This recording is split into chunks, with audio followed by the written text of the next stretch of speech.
Alhamdulillah, Alhamdulillahil qail, a'udzu billahi minasyaitonir rajim. Walaqad karramna bani Adam wa hamalnahum fil barri wal bahri wa razaqnahum minat thayyibat wa faddalnahum ala katsirin mimman khalaqna tafdila. Asyhadu an la ilaha illallah wahdahu la syarika lah wa asyhadu anna Muhammadan abduhu wa rasuluh. Allahumma salli wa sallim wa barik ala sayyidina Muhammad wa ala alihi wa sahbihi ajmain. Amma ba'du. Fa ya ibadallah, ittaqullaha haqqa tuqatih wa la tamutunna illa wa antum muslimun. Sidang Jumat yang dirahmati Allah, saya menyeru agar kita bersama-sama meningkatkan lagi ketakwaan kita kepada Allah Subhanahu wa taala dengan melaksanakan segala perintahnya dan meninggalkan segala larangannya. Marilah kita memperbanyakkan zikir kepada Allah Subhanahu wa taala dan selawat serta berusaha melaksanakan segala sunnah Rasulullah sallallahu alaihi wasallam. Mudah-mudahan ianya akan memberikan manfaat kepada kita di dunia maupun di akhirat. Sidang hadirin Jumat yang dikasihi sekalian, setiap manusia yang dilahirkan di dunia ini secara fitrahnya memiliki kesucian zahir dan batin.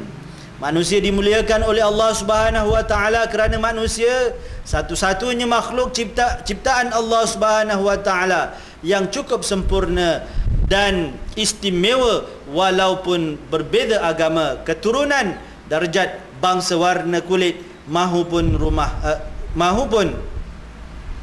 rumpun.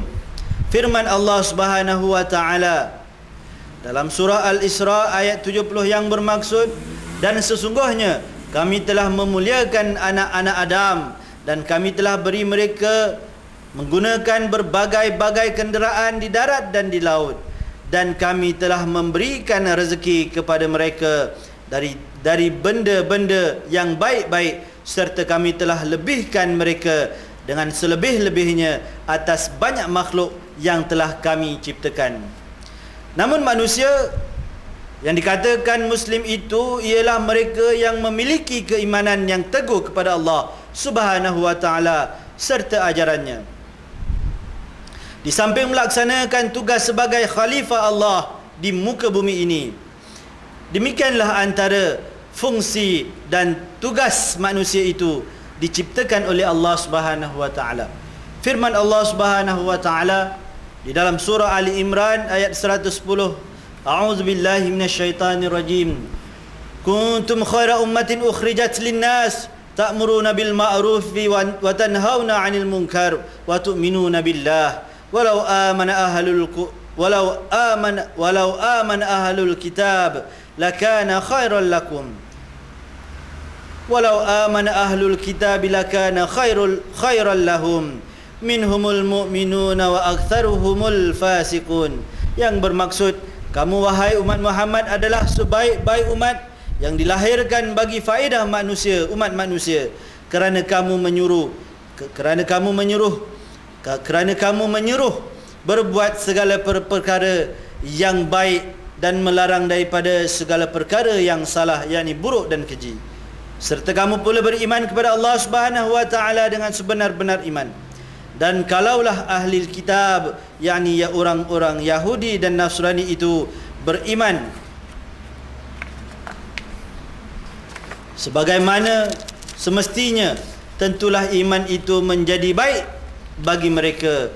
Tetapi di antara mereka ada yang beriman dan kebanyakan mereka orang-orang yang fasik.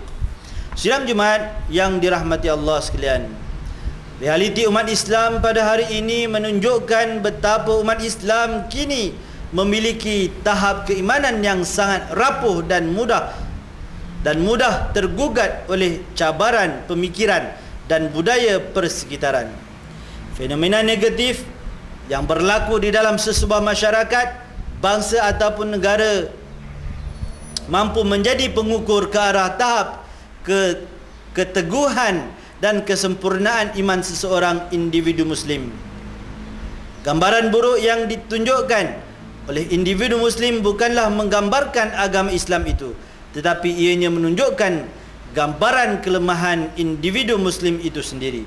Sidang Jumaat yang dirahmati Allah sekalian, seseorang muslim yang mempunyai jati diri adalah mereka yang berpegang serta beramal dengan Al-Quran dan As-Sunnah, mengamalkan nilai-nilai murni dalam kehidupan, bersikap toleransi di antara kaum, dan perkara-perkara lain yang tidak bercanggah dengan ajaran Islam. Firman Allah Subhanahu wa taala di dalam surah Al-Baqarah ayat 208. A'udzubillahi minasyaitonir rajim.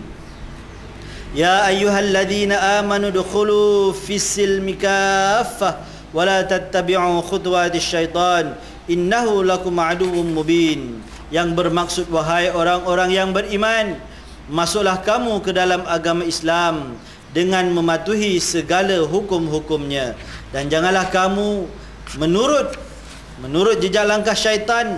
Sesungguhnya syaitan itu musuh bagi kamu yang terang lagi nyata.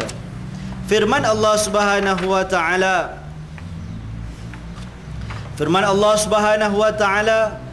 di dalam surah Al-Rum ayat 30, a'udzubillahi minasyaitonir rajim.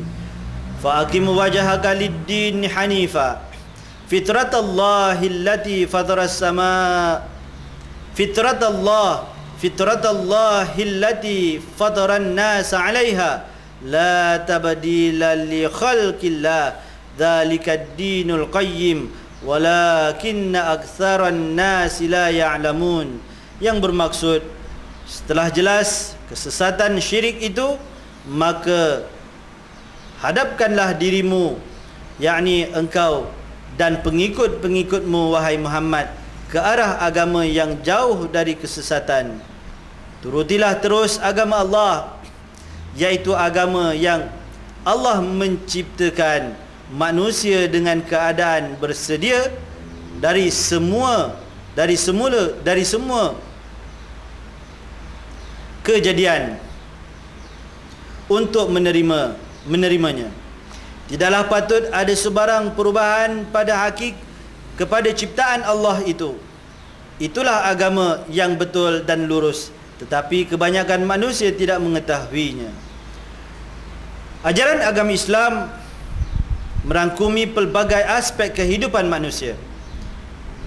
Aspek-aspek tersebut jika diamalkan dengan betul dan istiqamah, ia mampu mempertingkatkan lagi kecemerlangan seseorang muslim. Yang paling penting dan utama adalah mempamerkan akhlak yang mulia. Agama Islam yang luhur terpancar pada akhlak dan budi pekerti penganutnya yang memiliki jati diri yang unggul. Akhlak yang mulia mampu mempengaruhi tindak tanduk seseorang serta mampu memberi kesan terhadap masyarakat secara tidak langsung. Nilai akhlak mempunyai kedudukan yang sangat tinggi di dalam Islam, kerana baginda sallallahu alaihi wasallam telah diutuskan untuk menyempurnakan akhlak. Sebagaimana sabda baginda sallallahu alaihi wasallam, innama bu'istu liutammima makarimal akhlaq, yang bermaksud, tidaklah aku Nabi sallallahu alaihi wasallam diutuskan melainkan untuk menyempurnakan akhlak yang mulia.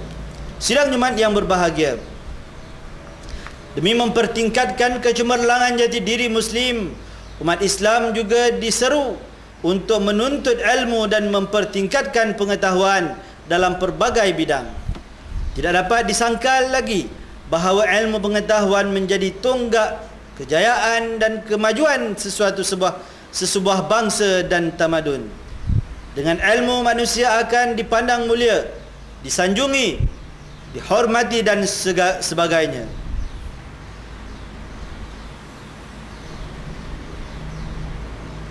Islam memandang tinggi orang yang berilmu dan beramal, serta mengangkat darjat orang yang berilmu melebihi daripada segalanya. Firman Allah Subhanahu wa taala di dalam surah Al-Mujadalah ayat 11 yang bermaksud, wahai orang-orang yang beriman, apabila diminta kepada kamu memberi lapang dari tempat duduk kamu untuk orang lain, maka lapangkanlah seboleh-bolehnya, supaya Allah Subhanahu wa taala lapangkan segala halnya untuk kamu. Dan apabila diminta kamu bangun, maka bangunlah, supaya Allah Subhanahu wa taala meninggikan derajat orang-orang yang beriman di antara kamu. Dan orang-orang yang diberi ilmu pengetahuan agama daripada kalangan kamu beberapa darajat. Dan ingatlah, Allah Subhanahu wa taala maha mendalam pengetahuannya tentang apa yang kamu lakukan. Dunia hari ini menuntut agar setiap manusia berlumba-lumba mencari ilmu tanpa mengira usia. Justru saya menyuruh kepada sekalian umat Islam yang ada agar memperhebatkan usaha dalam mencari ilmu pengetahuan.